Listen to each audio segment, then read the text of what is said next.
Okay, today we are going to start our second practical or practical which is related to the data wrangling too. So in the data wrangling too, we have to perform some operations. Let me clear you a problem statement first. First, create an academic performance data set of student and perform the following operation using Python. So what we have to do, create a academic performance data set of student and perform the following operation using Python.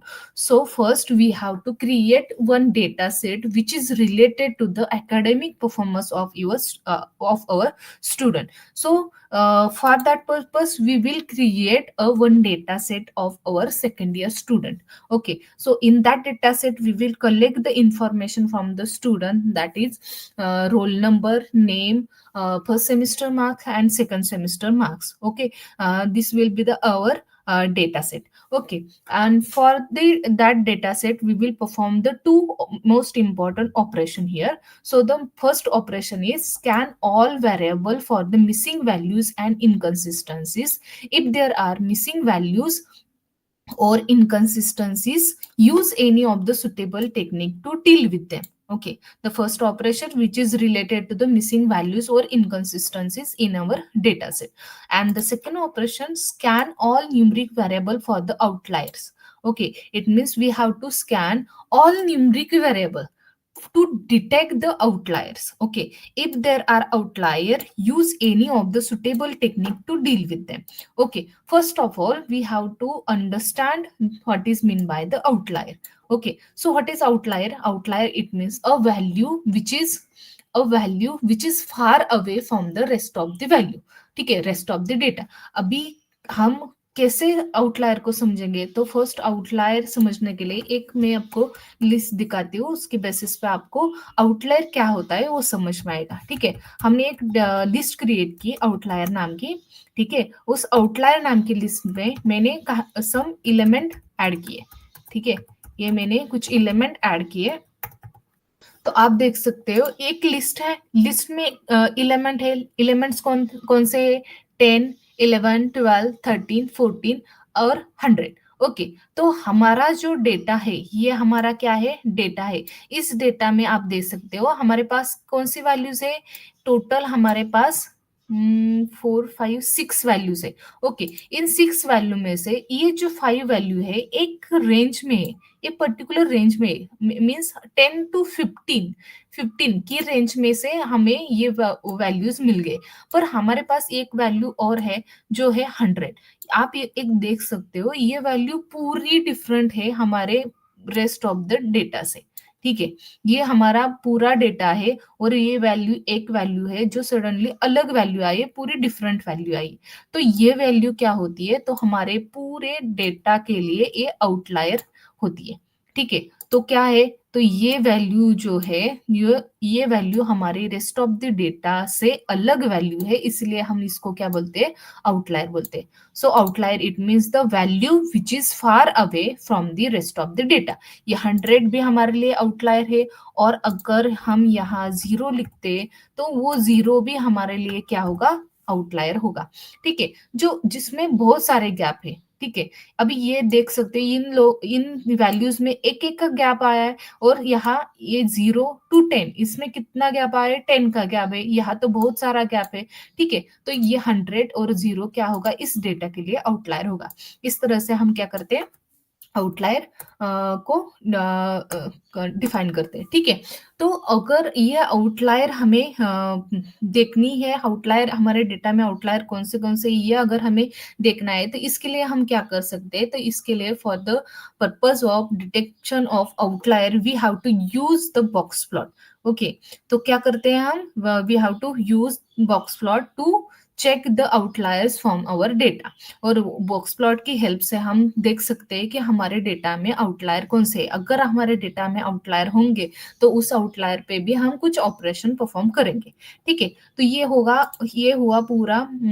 This is all related to the related to our problem statement. आपको problem statement clearly समझ आया होगा। Problem statement में क्या कर रहे हैं हम, तो एक डेटा सेट क्रिएट कर रहे हैं। ये डेटा सेट पूरा स्टूडेंट के परफॉर्मेंस पे रिलेटेड होगा, स्टूडेंट के एकेडमिक परफॉर्मेंस पे रिलेटेड होगा। उसमें हम रोल नंबर, नेम, उसके सेम 1 के मार्क्स, सेम 2 के मार्क्स, ऐसा डेटा सेट लेंगे। उस डेटा सेट में चेक करेंगे स्टूडेंट के डेटा सेट में मिसिंग वैल्यूज है, कुछ और इनकंसिस्टेंसीज है, तो उस पर हम कुछ ऑपरेशन परफॉर्म करेंगे। बाद में उसको हम बाद में हम आउटलायर भी डिटेक्ट कर रहे हैं, उसके न्यूमेरिक वैल्यूज को लेके हम आउटलायर भी डिटेक्ट कर रहे हैं। अगर आउटलायर हो तो उस पर भी हम कुछ ऑपरेशन परफॉर्म करेंगे। ठीक है, this is all related to the our problem statement. So let's implement this problem statement. So for the implementation, we need to first two important libraries. So the important libraries are pandas and numpy. So most importantly, we have to use pandas library. ठीक है, so pandas library is used for the data analysis. Most important, pandas library. So pandas is used for the data analysis. So how to import that pandas? Right, import keyword, import pandas as pd. So as pd, so as is a keyword, pd is a name aliasing of a pandas. It means a nickname of panda. Okay, pd is a nickname of pandas or name aliasing of pandas. Same for the numpy, import numpy as np. np is a name aliasing of numpy. ठीक है, numpy it is numerical calculation. Numpy it means a numerical calculation. Pandas it is used for the data analysis, and numpy it is used for the numerical calculation. Okay, these are the most important two libraries, so we will use that library for the further operation.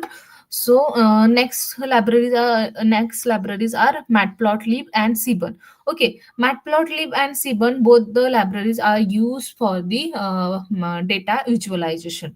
Okay, अगर हमें graphical form में कुछ data print करना है तो उस case में हम मैटप्लॉटलिब और सीबर्न यूज कर सकते हैं।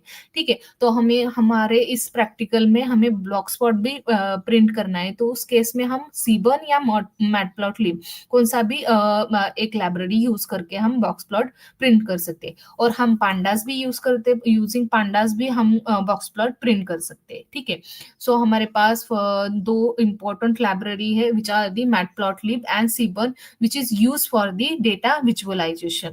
Okay, so how to import matplotlib? So use import keyword, import matplotlib dot pyplot as plt. As plt, why as plt? It is also her nickname of matplotlib dot pyplot. Okay, so nickname और name aliasing आप कुछ भी कह सकते हो। ठीक है, import seaborn as SNS. Okay, import seaborn as SNS. आप स्पेलिंग ध्यान से याद करना, क्योंकि मोस्ट ऑफ द स्टूडेंट क्या गलती करते हैं, इसमें स्पेलिंग मिस्टेक हो जाती है। अगर स्पेलिंग मिस्टेक हो गई तो उस केस में ये एग्जीक्यूट नहीं होगा, इसको एरर आएगा, इंपोर्टिंग की एरर वो दिखाएगा। ठीक है, तो उस केस में आपको स्पेलिंग चेक करना है कि आपने सही से लिखा है क्या। ठीक है, और ये इस तरह से हम डेटा विजुअलाइजेशन के जो दो इंपॉर्टेंट लाइब्रेरी है वो भी हमने इंपोर्ट कर दिए। ठीक है, देन नेक्स्ट ये इंपोर्ट वार्निंग, ये ऑप्शनल है, आप अगर करना चाहते हो तो कर सकते हो, अगर नहीं करना चाहते तब भी आप स्किप भी कर सकते हो। इसका कुछ इसकी वजह से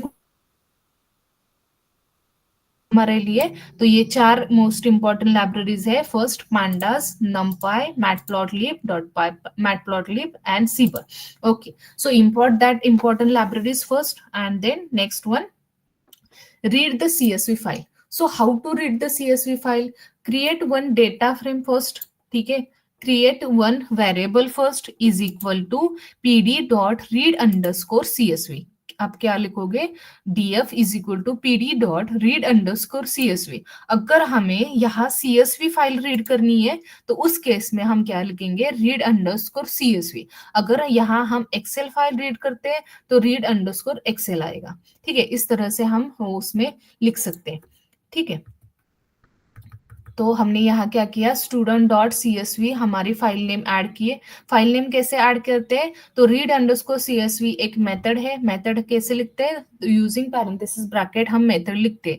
ठीक है, उस पैरेंथेसिस ब्रैकेट में हमने पैरामीटर कौन से पास किए, तो वो उसका जो फाइल का नेम है वो हमने यहाँ पास किया।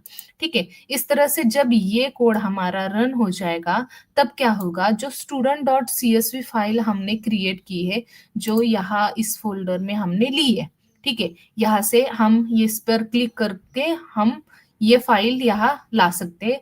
तो आप ये कर लेना। तो स्टूडेंट डॉट CSV फाइल हमें यहाँ से मिल जाएगी। जब ये रन हो जाएगा तो ये पूरी जो CSV फाइल है वो कन्वर्ट हो जाएगी डेटा फ्रेम में, और वो डेटा फ्रेम कहाँ स्टोर होगी, तो हमारे DF वेरिएबल में स्टोर हो जाएगी। ठीक है, जब ये हम रन करेंगे और बाद में ये भी हम रन करते हैं DF ऑफ कॉलम 4, इसका मतलब होता है हमें स्टार्टिंग के 4 रिकॉर्ड हमने प्रिंट किए। अगर पूरा डेटा फ्रेम प्रिंट करेंगे तो आप देख सकते हो ये हमारा पूरा डेटा फ्रेम यहाँ प्रिंट होके आ गया। ठीक है, तो इस डेटा फ्रेम में हमें क्या क्या मिल रहा है, देखो एक कॉलम है time stamp, second one roll number, name, FY same 1 marks which is in SGPA और CGPA, SY second same FY same 2 marks, CGPA SGPA। Okay, इस तरह से ये 4 कॉलम्स हमारे पास आ गए।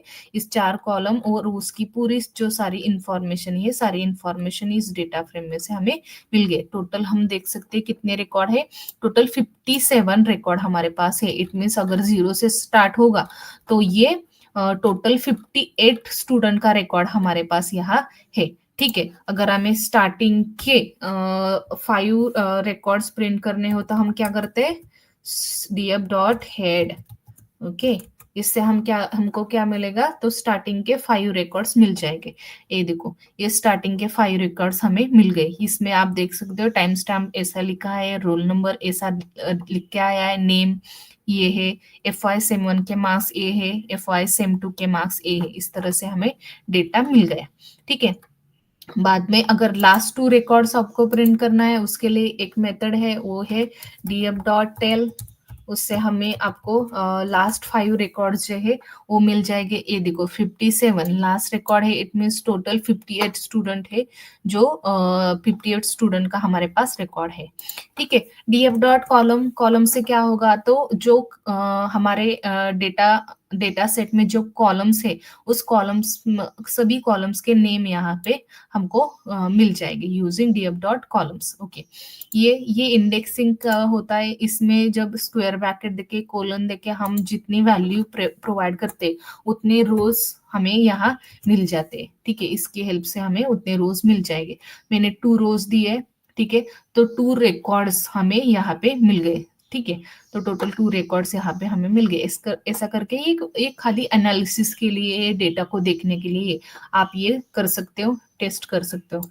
ठीक है, देन कॉलम्स मैंने आपको बताया, हेड का पर्पस मैंने बताया आपको, टेल का भी बताया। Shape, using shape we can print a total number of rows and total number of columns here. Okay, so total number of rows are 58 rows and 5 columns.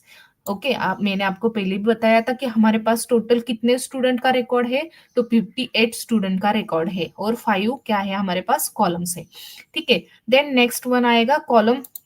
Using आपको column का मैंने बताया। साइज क्या होता है, तो रोज मल्टीप्लाई बाय कॉलम। तो ये टोटल, ये सिंगल एक हो गया वैल्यू, ये 2, 3, 4, 5, ऐसे टोटल कितने एट्रीब्यूट है, तो साइज से ये पता चल जाएगा। ठीक है, साइज का मतलब क्या होता है, आउटपुट क्या होता है, तो रोज मल्टीप्लाई बाय कॉलम। ठीक है, then count, df dot count, using df dot count we will count our total filled values of your particular column. Okay, so कैसे करते हैं, टाइम स्टैम्प में 58 टोटल रोज है वो कंप्लीट फिल है। ठीक है, देन रोल नंबर में भी 58 कंप्लीटली फिल है, नेम 58 अवेलेबल है। सेम 1 मार्क्स के कॉलम में क्या है, रिकॉर्ड है जो मिस है। के कॉलम में भी सेम 57 हमें काउंट वैल्यू होगी जो मिसिंग होगी, क्योंकि हमारे पास टोटल कितने रोज है, 58 रोज है, तो यहाँ कितना मिला है हमें, 57 मिला है। सो इट मीन्स एक कौन सा तो कॉलम, एक कौन सी तो स्पेस है जो इम्प्टी है। ठीक है, इस काउंट में से हमें टोटल वैल्यूज उसके मिल गए। Then using describe method, what is the purpose of describe method, that is df dot describe. Purpose of describe method is to print the statistical representation of your data। अगर हमारे पास एक describe जो method है, ये describe method पूरी तरह से numerical data पे वर्क करती है। ठीक है, हमारे जो कोई हमारे पास कॉलम होगा और वो कॉलम न्यूमेरिकल अगर होगा, तो उस न्यूमेरिकल कॉलम में से वो हमें न्यूमेरिकल कॉलम लेके वो हमें आउटपुट प्रोवाइड करेगी। ठीक है, अभी ये जो आ रहा है ये हमें थोड़ा सा अलग सा दिखाई दे रहा है, ये अलग है। डिस्क्राइब मेथड से हमें क्या क्या मिलता है, तो डिस्क्राइब मेथड से हमें मिनिमम वैल्यू मिलती है, मैक्सिमम वैल्यू मिलती है, मीन, स्टैंडर्ड डिविएशन, काउंट, और minimum 25 percentile value, 50 percentile value, 50 percentile value, इतने सारे चीजें उसमें से मिल जाती है। पर इस आउटपुट में वो कुछ नहीं दिखाई दी, क्योंकि हमारे डेटा में इनकंसिस्टेंसीज है, कुछ मिसिंग वैल्यूज है, कुछ इश्यूज है। So we have to solve that issues और convert our original data frame into the numerical one. अगर वो पूरी तरह से न्यूमेरिकल में कन्वर्ट हो गया, तभी वो क्या करेगा, हमें डिस्क्राइब प्रॉपरली देगा। डिस्क्राइब की जो जो डिस्क्राइब में से जो इंफॉर्मेशन हमें मिलती है वो हमें देगा। ठीक है, तब जब हम डेटा टाइप देखेंगे, अभी डी टाइप से हम उसका डेटा टाइप भी चेक कर सकते हैं, डी टाइप्स। ओके, इससे हम क्या करेंगे, उसके डेटा के जो टाइप है, टाइम स्टैम्प देखो ऑब्जेक्ट में है, roll number object data type है, नेम का डेटा टाइप ऑब्जेक्ट है, same one marks object data type है, same two object. Okay, it is also in object. वो पूरा same one same two, at least same one same two तो integer में आना चाहिए था, पर नहीं है, ये ऑब्जेक्ट में है। इट मीन्स कहीं तो हमारे पूरे कॉलम में कहीं तो कुछ कैरेक्टर्स ऐड हुए, कुछ ऑपरेटर्स ऐड हुए, तो कुछ तो है इसमें, इसलिए क्या हुआ है, इसका डेटा टाइप ऑब्जेक्ट आया। सो अगर ये ऑब्जेक्ट, सारे डेटा टाइप्स ऑब्जेक्ट हो गए, तो डिस्क्राइब मेथड प्रॉपरली वर्क नहीं करेगी। ये इतना ही हमें आउटपुट दे सकते हैं। इसमें क्या मिलेगा, काउंट मिलेगा, यूनिक मिलेगा, टॉप वैल्यू, फ्रीक्वेंसी, ये सब वैल्यूज मिल जाएगी। ठीक है, तो अगर डिस्क्राइब फंक्शन में जो कौन सी इंफॉर्मेशन हमें मिलती है वो चाहिए, तो हमारे पास जो न्यूमेरिकल कॉलम है उसके डेटा टाइप को हमें चेंज करना पड़ेगा। ठीक है, तो नेक्स्ट देखेंगे info method, purpose of info method. So it will print the total information about your data set। Okay, using info method, आपको कौन सी भी इंफॉर्मेशन चाहिए, खाली df डॉट इन्फो करो, हमारे डेटा फ्रेम डॉट इन्फो, उससे पूरे डेटा फ्रेम से, डेटा सेट से रिलेटेड जो कुछ इंफॉर्मेशन है, सभी इंफॉर्मेशन यहाँ इन्फो मेथड में आपको मिल जाएगी। ठीक है, अभी क्या है, pandas dot core dot frame dot data frame है ये। ठीक है, index range index, total 58 entries are available, then entries start from 0 to 57, so starting index is 0 and ending index is 57. So then data column, total we have 5 columns. Okay, data columns, it means total we have 5 column in our data set. So column names are timestamp, roll number, name, FY SEM1 marks, FY SEM2 marks. Okay, then the data type of that particular columns. Okay, object, total object data types are there. So next one, D types, object, total we have 5 columns which are having a object data type. Okay, then memory uses, total 2.5 sorry 2.4 plus kb memory used by our data set. Okay, then this is all about the info method. So you will get the total information about your data set in using the info method. Okay, next one, using d type, we already seen about it. ठीक है, then next one, using d type we will see the data type of your particular column. Okay, Next one, first operation scan all variable for the missing values and inconsistencies. If there are missing values or inconsistencies, use any of the suitable technique to deal with them. So first we will check is there a missing values in our data set or not. So how to check the missing values? For the missing values, we will use a isNA method. Okay, for which method? isNA. So isNA or other method, that is null. We have two method, we can use that two method to find out if there is missing values or not.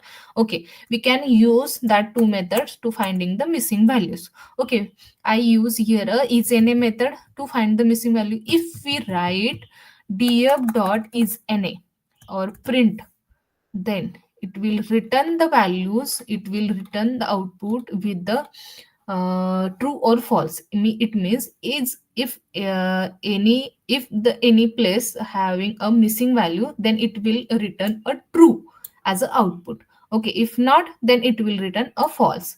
ये देखो, यहाँ missing values है तो ये क्या return कर रहा है? ट्रू रिटर्न कर रहा है. यहाँ मिसिंग वैल्यूज नहीं है तो ये क्या रिटर्न कर रहा है? फॉल्स रिटर्न कर रहा है. तो ये पूरा डेटा सेट को ये बुलियन वैल्यू में इसने हमें अब आउटपुट दे दिया. अगर ये हमें बुलियन फॉर्म में नहीं चाहिए, हमें शॉर्टली चाहिए, ऐसे भी ये डेटा सेट छोटा है तो ये रीड करना पॉसिबल भी है. जब हमारे पास बिलियन में डेटा आएगा तो उस केस में हमें डेटा को इजीली रीड करना पॉसिबल नहीं है. तो उसके लिए हम क्या करते हैं, एक मेथड और ऐड करते हैं उसमें, isNA डॉट सम. ओके, इससे हमें क्या मिलता है? तो टोटल जो हमारे पास कॉलम है, उस कॉलम में से कितने मिसिंग वैल्यूज है उसका काउंट यहाँ हमें मिल जाता है. तो टाइम स्टैम्प में 0 मिसिंग वैल्यू है, रोल नंबर में 0 मिसिंग वैल्यू है, नेम में 0 मिसिंग वैल्यू है, FY सेम 1 मार्क्स में 1 मिसिंग वैल्यू है, FY सेम 2 के मार्क्स में 1 मिसिंग वैल्यू है. तो इट मीन्स 2 कॉलम है हमारे पास, 2 कॉलम में एक एक मिसिंग वैल्यूज हमारे पास है.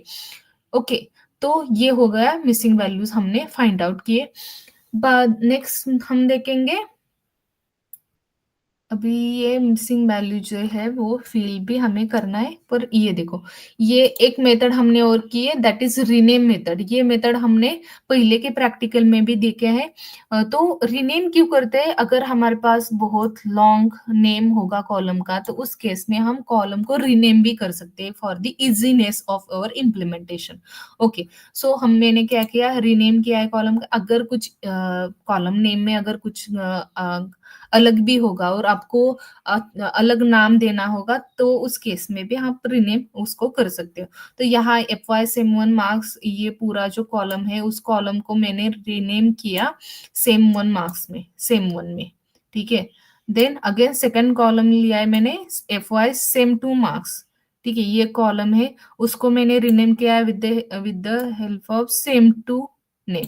ओके, और यहाँ आगे लिखा है in place is equal to true. In place is equal to true क्यों लिखते हैं? क्योंकि अगर हमने जो कुछ ऑपरेशन परफॉर्म किया है, ये ऑपरेशन परमानेंटली अगर डेटा सेट पर हमें अप्लाई करना है, तो उस केस में in place is equal to true हम लिखते हैं. तो जो कुछ भी हम करते हैं वो सब परमानेंटली डेटा सेट में चेंज होता है. ठीक है, सो df डॉट रीनेम, देन उस मेथड पैरेंथेसिस ब्रैकेट में कॉलम्स आएगा, is equal to curly braces. इसको सेम डिक्शनरी की तरह कंसीडर करो.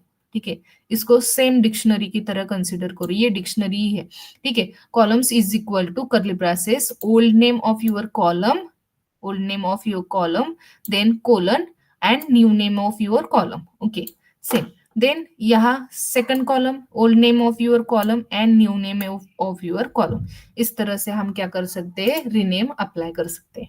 ठीक है, तो ये होगा, इसके हेल्प से क्या होगा, हमारे कॉलम का नाम जो है वो नाम चेंज हो जाएगा. तो हम यहाँ देखते हैं कॉलम का नाम चेंज हुआ है या नहीं हुआ.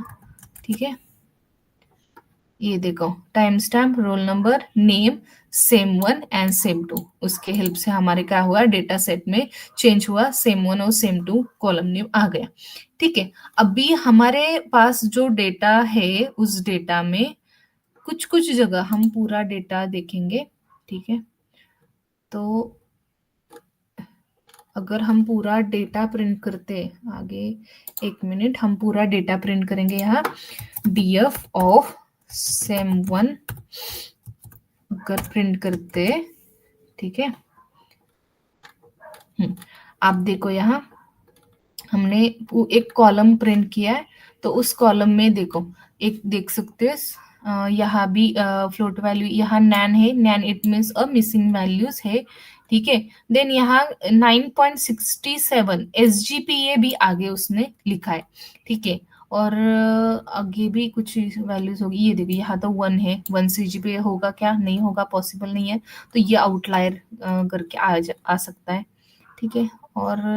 और ये देखो यहाँ भी है, 1 बैक क्लियर्ड, 1 बैक क्लियर्ड, ऐसा लिखा है, ठीक है। तो ये सारे कैरेक्टर्स है, इसके लिए हमारा डेटा जो है वो क्या है, ऑब्जेक्ट डेटा टाइप रिटर्न कर रहा है, ठीक है। तो हमें क्या करना है, sem1 में भी सेम है, और sem2 अगर हम प्रिंट करेंगे उसमें भी सेम, कैसे, df ऑफ sem2 अगर हम प्रिंट करते हैं, उसी केस में सेम हमें आउटपुट मिल जाएगा, ठीक है। यहाँ भी देखो 4 clear, 1 back, and next 9.38 CGPA, 9.8, 8.1 some slash भी यूज किया है, ठीक है। सो ये डेटा है, ये सारे डेटा, नैन भी इधर अवेलेबल है, इट मीन्स मिसिंग वैल्यू भी है। सो ये सारा डेटा जो है हमें क्लियर करना है, अच्छा करना है, और अच्छा करने के लिए हमें कुछ ऑपरेशन उसमें परफॉर्म करने हैं, ठीक है। फर्स्ट हम लेंगे sem1 कॉलम, अगर sem1 कॉलम में हमें अप्लाई करना है तो कैसे करेंगे। अभी ये जो है ऑपरेशन, ये हम स्ट्रिंग पे अप्लाई कर रहे हैं, तो इसके लिए हमने स्ट्रिंग डेटा, स्ट्रिंग का यूज करके हमें क्या करना है, वो CGPA, SGPA और हमने जो स्लैशेस वगैरह यूज किए वो सब रिमूव करना है, ठीक है। इसके लिए हमने ये मेथड किए। ये मेथड हम नेक्स्ट लेक्चर, नेक्स्ट वीडियो में हम एक्सप्लेन करेंगे, तो यहाँ तक आप इम्प्लीमेंट कर लेना।